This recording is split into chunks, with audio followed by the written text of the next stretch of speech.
তাকে নিয়ে তুমি সুখের সংসার করবা।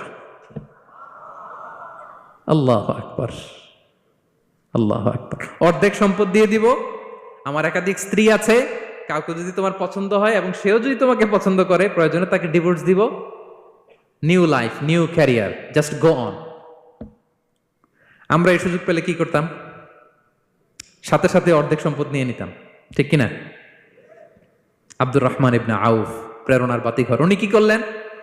উনি বললেন, লা হাজাতা লি ফি যালিক। আমার ভাই, তুমি যে বলছো সাদ ইবনুর রবি, তুমি যে এত চমৎকার প্রপোজাল দিয়েছো, এতেই আমি খুশি, তোমার কোনো কিছুর আমার দরকার নাই। বারাকাল্লাহু লাকা ফি আহলিকা ওয়া মালিক, আল্লাহ তোমার সম্পদেও বরকত দেখ, আল্লাহ তোমার পরিবারেও বরকত দেখ। তবে একটা কষ্ট করতে হবে, সেটা কি? আব্দুর রহমান ইবনে আউফ বললেন, দুল্লানি ইলা সুক, just show me the way to market. মদিনার বাজারটা কোথায়, এটা একটু দেখায় দাও।